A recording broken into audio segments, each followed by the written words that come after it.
यहाँ तो सब मुसाफिर है, वही आखिर ठिकाना। कोई आगे रवाना हो, कोई पीछे रवाना। दुनियार जमीনের মানুষ রে, আমি যেই ঘরে থাকি ওই ঘরের মালিক কিন্তু আমি না। আমার বাবা ওই ঘরের মালিক ছিলেন, দাদা ওই ঘরের মালিক ছিলেন, দাদা বাবার বদৌলতে আজকে আমি ওই ঘরের মালিক হয়েছি। কিন্তু এমন একদিন আসবে ওই ঘরের মালিক আমি থাকবো না, ওই ঘরের মালিক আমার সন্তান হবে। দুনিয়ার জমিনের মানুষ রে, এর জন্য যে এই দুনিয়ার জমিনে আছি ওই দুনিয়ার জমিন আমাকে ছেড়ে চলে যাইতে হবে। যেই দিন আজরাইল আসবে ওই দিন আর আমাকে একটা সেকেন্ডের সময় দেওয়া হবে না। मौत को समझाए गाफिल इख्तितामे जिंदगी, मौत को समझाए गाफिल इख्तितामे जिंदगी। दर हकीकत मौत तेरे इब्तिदाए जिंदगी। क्या संभाला या मुसाफिर सफर तेरा है बईद। क्या संभाला या मुसाफिर सफर तेरा है बईद। रंज के दरिया में कश्ती मौज तूफान है मजीद। ওরে মানুষ দুনিয়ার কি মধুর মধ্যে পড়ে রইলা, মহান রবকে ভুলে রইলা। এমন একদিন আসবে যেই দিন দুনিয়ার সমস্ত কিছু পরিত্যাগ করে, যেই দিন তোমাকে সাদা কাপড়ে মুড়াইয়া মরণ কাঠের মধ্যে শুয়াইয়া চারজনে চারদিকে দৌড়ে জানাজার নামাজ আদায় করিয়া কবরের দিকে লইয়া যাইবে। ওই দিন তোমার আমল ছাড়া আর কেউ আপন থাকবে না। এর জন্য দুনিয়ার জমিনে আপনি আমি যারা আছি আমাদের পক্ষ থেকে অপরাধ হয়, গুনাহ হয়, আমাদের পক্ষ থেকে অপরাধ হবে, গুনাহ হবে। এর জন্য গুনাহ হইলে অপরাধ হইলে মহান আল্লাহর দরবারে ক্ষমা চেয়ে নেয়া। ওয়াজ ও দোয়ার মাহফিলের চলিত অধিবেশনের সম্মানিত সভাপতি সাহেব, সামনে সমবেত হযরত উলামায়ে কেরাম, মুরব্বিয়ানে গেদাম, নওজোয়ান ভাই সব, মাইকের আওয়াজ যত দূর পর্যন্ত পৌঁছিতেছে, পর্দানিশীন, পর্দার অন্তরঙ্গ মা এবং বোনেরা, মহান আল্লাহ রাব্বুল আলামিন আপনাদেরকে, আমাকে, আমাদের সবাইকে দুনিয়ার সমস্ত কাজ থেকে ফারিগ করে আল্লাহ তাআলা দ্বীনি মাহফিলের মধ্যে আসার, বসার, দ্বীনি আলোচনা শোনার এবং বলার তৌফিক দান করেছেন। সকলে অন্তরের অন্তঃস্থল থেকে আল্লাহর শুকরিয়া আদায় করি, সকলে বলি আলহামদুলিল্লাহ। সম্মানিত হাজিরিন, পবিত্র কোরআনের একখানা আয়াত বিশ্বনবী মুহাম্মদুর রাসূলুল্লাহ সাল্লাল্লাহু আলাইহি ওয়াসাল্লামের হাদিসের ভান্ডার থেকে ছোট্ট একখানা হাদিসের টুকরা আপনাদের সামনে পাঠ করেছি। যদি মহান আল্লাহ তৌফিক দান করেন, আয়াত হাদিসকে সামনে রেখে সামান্য কিছু সময় আলোচনা করার চেষ্টা করব। ওয়া মা তৌফিক ইল্লা বিল্লাহ। সম্মানিত হাজিরিন, জোহরের পর থেকে নিয়ে দীর্ঘ সময় পর্যন্ত আমরা উলামায়ে কেরামদের জবান থেকে গুরুত্বপূর্ণ আলোচনা শুনতেছি। দ্বীনের মাহফিল, ধর্মীয় মাহফিল, এখানে দ্বীনের আলোচনা হয়, কোরআন হাদিসের আলোচনা হয়। উলামায়ে কেরাম, হক্কানি উলামায়ে কেরামগণ তাদের জবান থেকে আপনাদেরকে কোরআন এবং হাদিসের বাণী শুনাইতেছেন।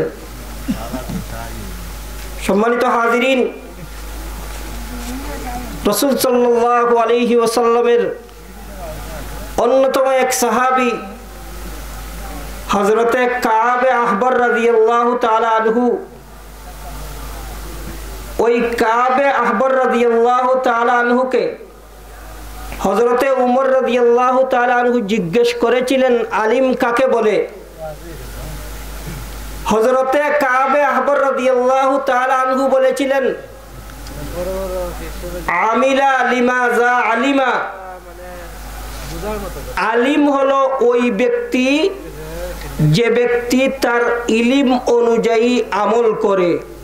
শরীয়তের দিক দিয়া যেই ব্যক্তি শরীয়ত সম্মতভাবে তার ইলম অনুযায়ী যেই ব্যক্তি আমল করে ওই ব্যক্তি হলো পরিপূর্ণ আলিম। এই হক্কানি আলিমের নিকটে কোনো মানুষ যদি অল্প সময় বসে থাকে তাহলে 100 বছর বেরিয়া ইবাদত বন্দেগী করলে যেই সওয়াব আল্লাহ তাআলা তার আমলনামার মধ্যে ওই সওয়াব দান করে। 100 বছর ইবাদত বন্দেগী করলে যেই সওয়াব হক্কানি আলিমের কাছে আইসা বসলে কিছু সময় আল্লাহ তাআলা ওই পরিমাণ সওয়াব তার আমলনামার মধ্যে দান করে।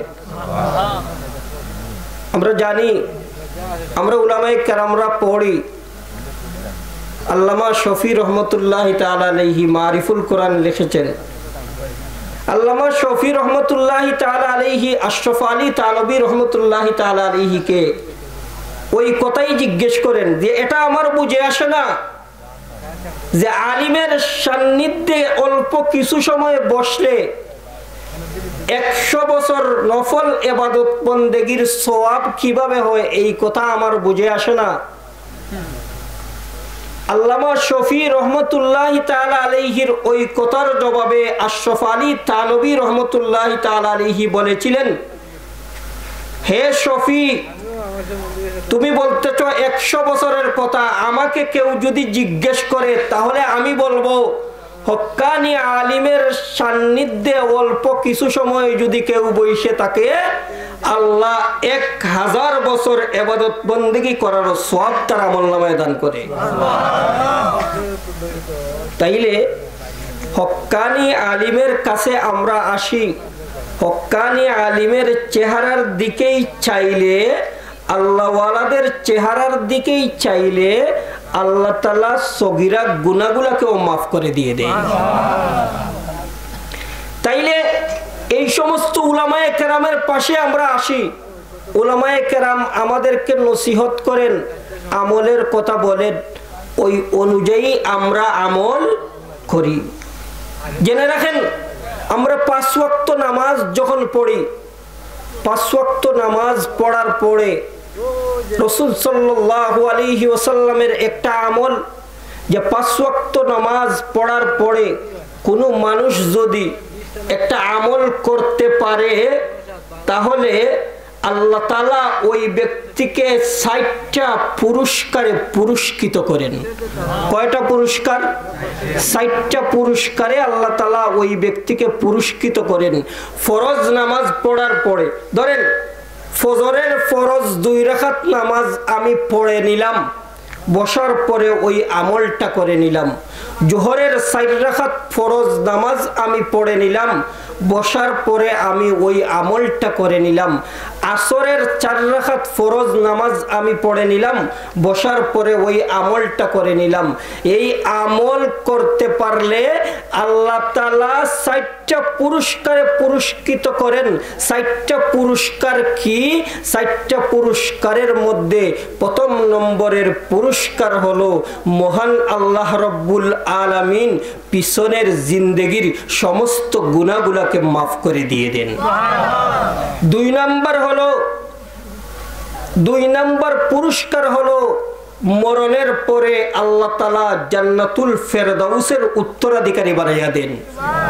3 নম্বর পুরস্কার হলো আল্লাহ তাআলা ওই আমল করনেওয়ালা ব্যক্তির দিকে 70 বার নেক নজরে তাকাইয়া থাকেন। 4 নম্বর পুরস্কার হলো আল্লাহ তাআলা ওই আমল করনেওয়ালা ব্যক্তির 70টা হাজত পুরা করে দিয়ে দেন। এই আমলটা কি? আমলটা হলো প্রতিদিন ফরজ নামাজের পরে একবার সূরা ফাতিহা পাঠ করা, একবার আয়াতুল কুরসি পাঠ করা, একবার সূরা আলে ইমরানের 18, 19 নম্বর আয়াত এবং 26, 27 নম্বর আয়াত এইগুলা পাঠ করা।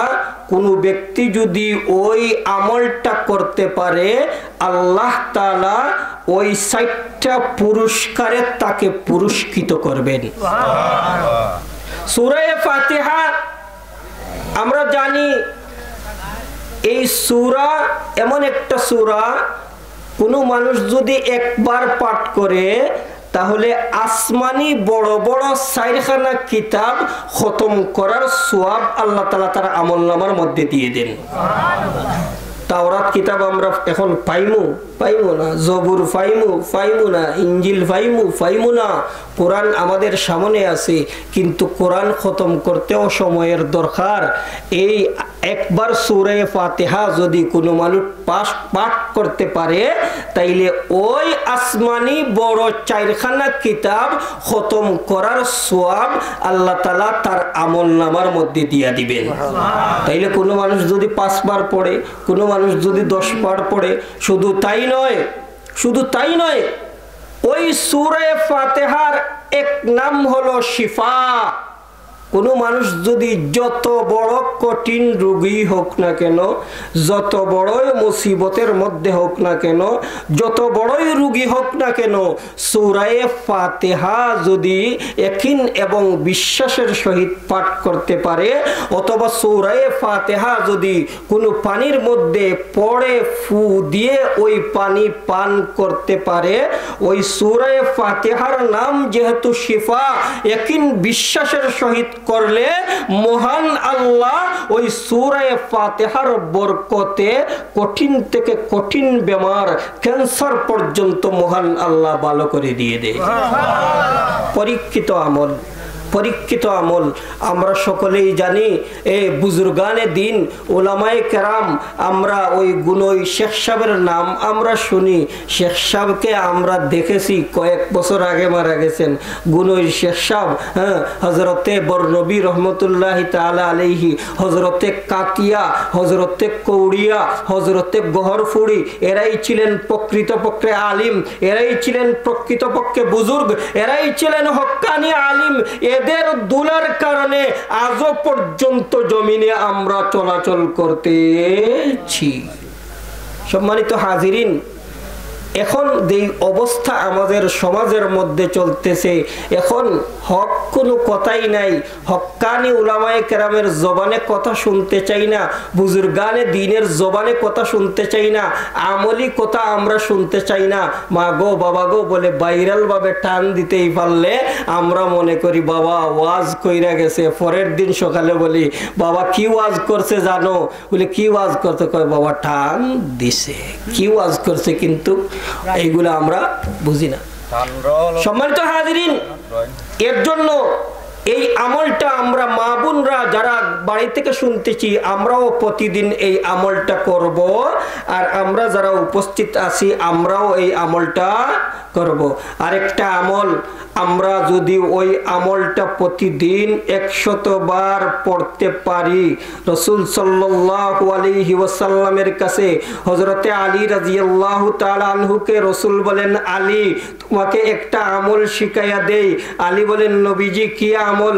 নবীজি বলেন, আলী ওই আমল যদি তুমি করতে পারো কখনো দুনিয়ার জমিনে অভাবগ্রস্ত হবে না, কখনো দুনিয়ার জমিনে অভাবগ্রস্ত হবে না। সম্মানিত হাজিরিন, কোনো মানুষ কি চায় আনা খাইয়া জমিন থেকে চলে যাইতে? চায় না। আমরা কি চাই আমাদের অভাবে দিন যাক? চাই? আমরা চাই না। আমরা সবাই চাই সুন্দরভাবে জমিনে খায়া বাইচা চইলা যেতে চাই। লা ইলাহা ইল্লাল্লাহুল মালিকুল হাক্কুল মুবিন, এই তাসবিহটা, এই আমলটা, এই দোয়াটা প্রতিদিন যদি কোনো মানুষ 100 বার পাঠ করতে পারে, আল্লাহর রাসূল মুহাম্মদুর রাসূলুল্লাহ সাল্লাল্লাহু আলাইহি ওয়াসাল্লাম বলেন, ওই ব্যক্তি যতদিন দুনিয়ার জমিনে বাঁচবে আল্লাহ তাআলা ওই ব্যক্তির দানা পানি সবগুলা আমলগুলার ব্যবস্থা করে দিয়ে দিবেন। ওই আমলগুলা করতে পারবো তো ইনশাআল্লাহ? সম্মানিত হাজিরিন, সময় সংক্ষেপ, আপনাদের সামনে আমাকে বলা হয়েছে কিছু সময় আলোচনা করে এরপরে আপনাদের এখান থেকে আখেরি মুনাজাত দিয়ে আমরা বিদায় দিব। আপনাদের সামনে দুইটা আমলের কথা বললাম, এই দুইটা আমল আজকে থেকে শুরু করবেন, দুইটা আমল আজকে থেকে শুরু করবেন, দেখবেন জিন্দেগি উজালা হয়ে যাইবে, জিন্দেগি বদলে যাবে, দুনিয়ার জমিনে আর পিছনে ফিরে তাকাইতে হবে না। এর জন্য পবিত্র কোরআনের যেই আয়াত আপনাদের সামনে তিলাওয়াত করেছি, আচ্ছা আমরা যারা এখানে আছি একটা কথা বলেন তো, আমরা যেই বাড়িতে বসবাস করি, যেই ঘরে থাকি, যেই ঘরে আমরা এখন আছি, এই ঘরের বর্তমান মালিক আমরা, ঠিক আছে না?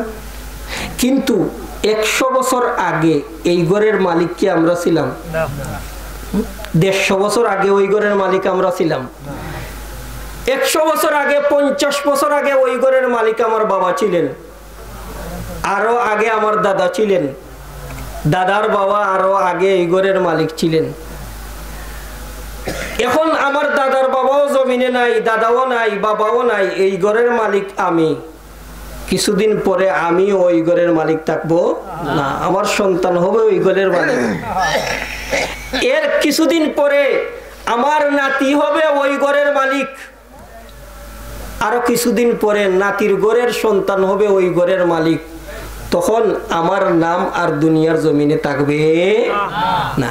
আচ্ছা বলেন তো, আমরা আমাদের দাদার নাম বলতে পারি, দাদার বাবার নাম বলতে পারি, এর আগে যিনি আছেন অনেকে বলতে পারি না। তাইলে এই জমিনে যারা আছি, জমিনে চিরদিন থাকবো না, জমিন থেকে যাইতে হবে, যাওয়ার আগে আগে কবরের সামানা নিয়া কবরের দিকে রওনা দিতে হবে। ইহা তো সব মুসাফির হায়, ওহি আখির ঠিকানা, कोई आगे रवाना हो कोई पीछे रवाना। দুনিয়ার জমিনের মানুষ রে, আমি যেই ঘরে থাকি ওই ঘরের মালিক কিন্তু আমি না। আমার বাবা ওই ঘরের মালিক ছিলেন, দাদা ওই ঘরের মালিক ছিলেন, দাদা বাবার বদৌলতে আজকে আমি ওই ঘরের মালিক হয়েছি। কিন্তু এমন একদিন আসবে ওই ঘরের মালিক আমি থাকবো না, ওই ঘরের মালিক আমার সন্তান হবে। দুনিয়ার জমিনের মানুষ রে, এর জন্য যে এই দুনিয়ার জমিনে আছি, ওই দুনিয়ার জমিন আমাকে ছেড়ে চলে যাইতে হবে। যেই দিন আজরাইল আসবে ওই দিন আর আমাকে একটা সেকেন্ডের সময় দেওয়া হবে না। मौत को समझाए गाफिल इख्तितामे जिंदगी, मौत को समझाए गाफिल इख्तितामे जिंदगी, दर हकीकत मौत तेरे इब्तिदाए जिंदगी। क्या संभाला या मुसाफिर सफर तेरा है बईद, क्या संभाला या मुसाफिर सफर तेरा है बईद, रंज के दरिया में कश्ती मौजो तूफान है मजीद। ওরে মানুষ, দুনিয়ার কি মধুর মধ্যে পড়ে রইলা, মহান রবকে ভুলে রইলা।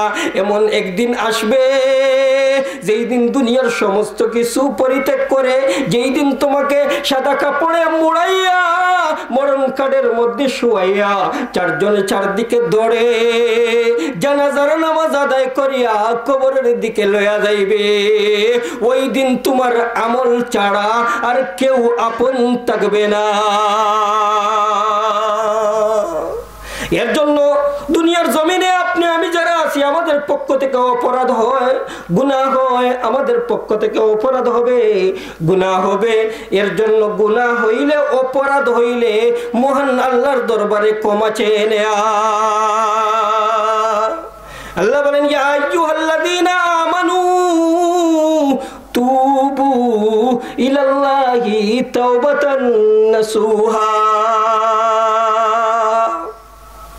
মুআজ্জাজ হাজিরিন, আচ্ছা বলেন তো আমাদের সমাজে যত মানুষ আছে, এমন কি মানুষ দাঁড়াই আছে, আলিম বলেন, পীর বলেন, ফকির বলেন, সাধারণ মানুষ বলেন, এমন কোনো মানুষ কি আছে বুকের মধ্যে হাত দিয়া ওই কথা বলতে পারবে যে আমার পক্ষ থেকে কোনো গুনাহ হয় না? আছে?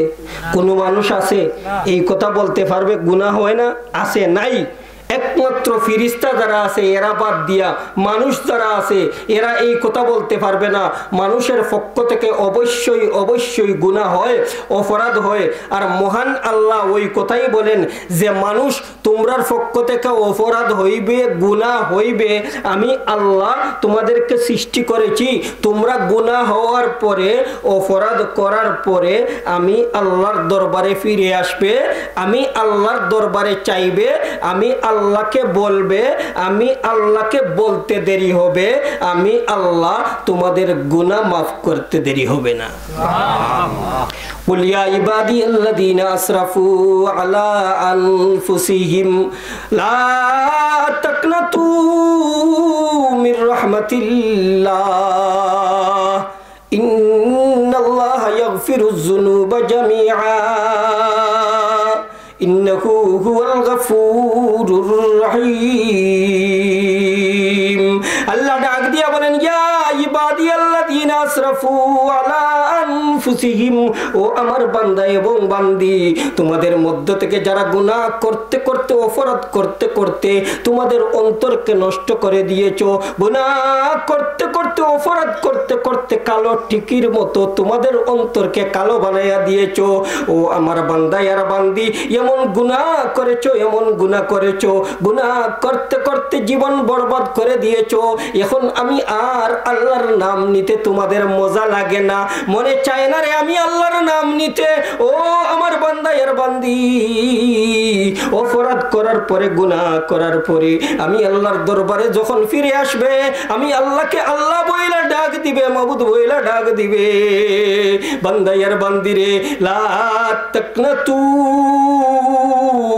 মির রাহমাতিল্লাহ, বান্দারে আর বান্দিরে খবরদার খবরদার, আমি আল্লাহর রহমত থেকে দূরে সইরা যাইছি না, নৈরাশ হইছি না।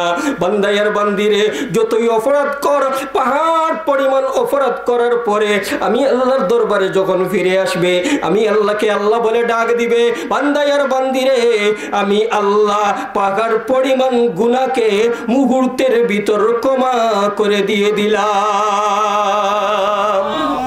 শুধু তাই না, শুধু তাই না বান্দা আর বান্দিরে, আমি আল্লাহ গুনার জায়গাগুলা নেকি দ্বারা বদলাইয়া দিলাম। বাজা বাজা গরু তো বসি কুস্তি বাজা। বান্দা অপরাধ করার পরে গভীর রজনীতে যখন দাঁড়াইবা, তাহাজ্জুদে দাঁড়াইবা, 2 রাকাত নামাজ আদায় করে চোখের পানি ছেড়ে দিয়ে হাত তুলে বলবে, মাওলা গুনাহ করতে করতে জীবন তো বরবাদ করে দিছি গো মাওলা, জিন্দেগির শেষ মুহূর্তে এখন চলে এসেছি। মহান রব, মহান মালিক, তুমি ছাড়া আমি আমার আর কেউ নাই। ওগো মহান আল্লাহ, তুমি মাবুদ ছাড়া আমার আর কেউ নাই। আল্লাহকে আল্লাহ বইলা একবার ডাক দিয়া দেখো রে বান্দা, তুমি ডাক দিতে দেরি, মহান আল্লাহ শুনতে দেরি হবে না।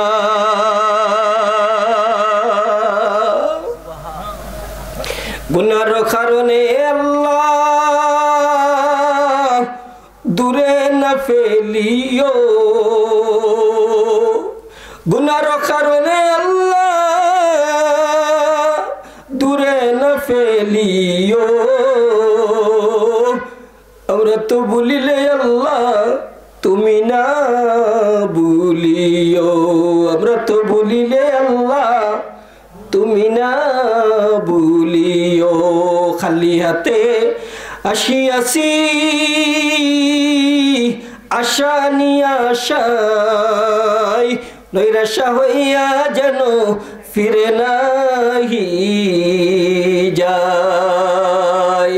উমর রাদিয়াল্লাহু তাআলা আনহুর জমানাত, উমরের জমানাত এক ব্যক্তি গান গাইতো, গান গাইতে গাইতে বৃদ্ধ হয়ে গেছে, বুড়া হয়ে গেছে। এখন তার গান আর শোনার জন্য মানুষ আসে না, তার গান আর শুনে না। একদিন ওই ব্যক্তি গান গাওয়ার জন্য স্টেজ বেঁধে গান শুরু করলো। এখন দেখা যায় তার গানের মধ্যে আর কোনো মানুষ আসে না, টাকাও দেয় না। ওই ব্যক্তি দুঃখে কষ্টে সবগুলা হারমোনি, সব গানের যন্ত্রপাতি সবগুলা ভেঙে দিয়ে পুরাতন একটা কবরস্থানের মধ্যে চলে গেল। পুরাতন কবরস্থানের মধ্যে গিয়া পুরাতন কবরের ভিতরে ডুইকা শুয়া গেল।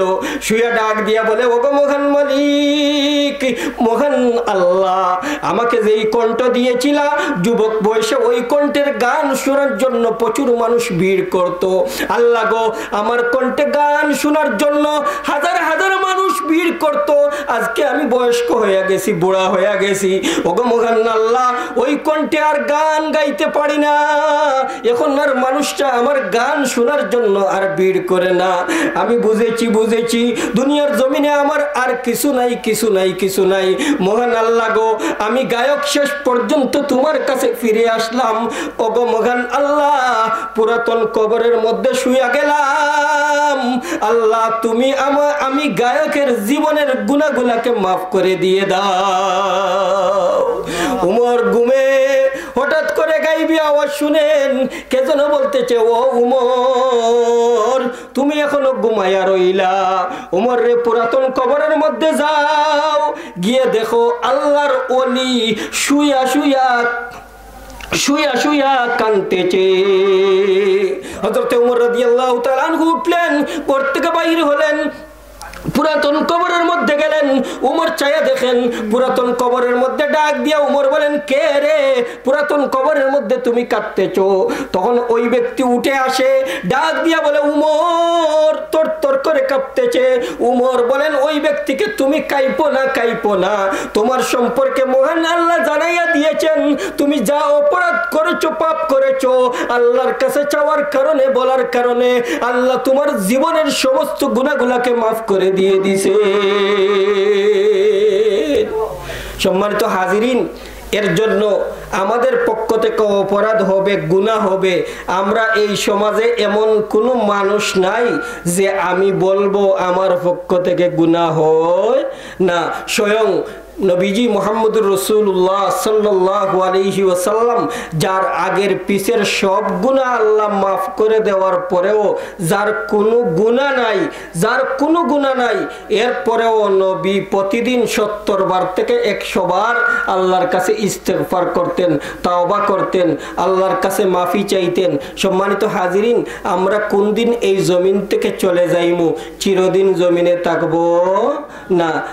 চিরদিন জমিনে থাকবো, কোন মুহূর্তে, কোন সময়ে কার মরণ কখন আসবে কেউ বলতে পারে না। কার মরণ কখন আসবে কেউ বলতে পারে না। এর জন্য মরণ আসার আগে মৌতের সামানা আমাদেরকে জোগাড় করতে হবে। আমরা ওয়াজ শুনলাম, সারা রাত ওয়াজ শুনলাম, ফজর মিস করলাম, এই ওয়াজ শুনে কোনো লাভ আছে? জোরে বলুন, লাভ আছে? কোনো লাভ নাই। ওয়াজ শুনলাম, আমল করলাম, ফজর পড়লাম, 5 ওয়াক্ত নামাজ পড়লাম, তখন এই ওয়াজে কাজ দিবে, কাজ আসবে। এর জন্য আমরা আজকে থেকে আমাদের প্রত্যেকের এই নিয়ত করতে হবে, আজকে থেকে আমরা আর 1 ওয়াক্ত ফরজ নামাজ মিস করব না। হাত তুলেন, ওয়াদা করেন। আর ছাড়বেন? ফরজ নামাজ ছাড়বো না। হাত লাগান। আল্লাহ রব্বুল আলামিন প্রত্যেককে কবুল করুন। যাদের দাড়ি নাই ভাই দাড়ি রাখবেন। মহিলা যারা আছেন বাড়িতে মহিলারা পর্দা করবেন। বর্তমান সময়ে মহিলাদের পর্দার বড় অভাব। মহিলারা পর্দা করতে চায় না। একা বাজারে যায়, একা গার্মেন্টসে যায়, একা বাজার করে। মহিলারা পর্দা করতে চায় না। মহিলারা পর্দা করবেন। মহিলারা পর্দা করবেন, 5 ওয়াক্ত নামাজ পড়বেন, স্বামীর কথা মতো চলবেন, বেগানা পুরুষের সামনে বাহির হবেন না।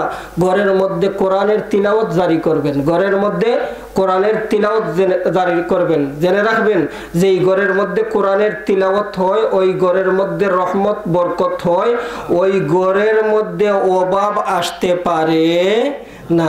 সম্মানিত হাজিরিন, ওই আমলগুলা করবেন, ছোট ছোট আমল করবেন, আল্লাহর কাছে চাইবেন, আল্লাহর কাছে মাফি চাইবেন, কোন দিন কোন মুহূর্তে চলে যাইবেন। আল্লাহ রব্বুল আলামিন প্রত্যেককে কবুল করুন, প্রত্যেককে কবুল করুন, আজকের এই মাহফিলকে কবুল করুন। সকলে বলুন আমিন। ওয়া আখিরু দাওয়ানা আলহামদুলিল্লাহি রাব্বিল আলামিন। হুজুরে মুখতাসার আলোচনা করি না, আমি দোয়া করব। জি আপনি বলুন। আপনি মুসাফির, আপনি মুসাফির, দোয়া করব। সাল্লাল্লাহু আলা সাইয়্যিদিনা মাওলানা মুহাম্মদ ওয়া আলা আলিহি ওয়া আসহাবিহি ওয়া সাল্লাম। সাল্লাল্লাহু আলা সাইয়্যিদিনা মাওলানা মুহাম্মদ ওয়া আলা আলিহি ওয়া আসহাবিহি ওয়া সাল্লাম। আস্তাগফিরুল্লাহ ইন্নাল্লাহা গফুরুর রহিম। আস্তাগফিরুল্লাহ আল্লাযী লা ইলাহা ইল্লা হুয়াল হাইয়ুল কাইয়্যুম ওয়া আতুবু ইলাইহি। লা হাওলা ওয়া লা কুওয়াতা ইল্লা বিল্লাহিল আলিয়্যিল আযীম। লা ইলাহা ইল্লাল্লাহু মুহাম্মাদুর রাসূলুল্লাহ। লা ইলাহা ইল্লাল্লাহু মুহাম্মাদুর রাসূলুল্লাহ। কিছু কই না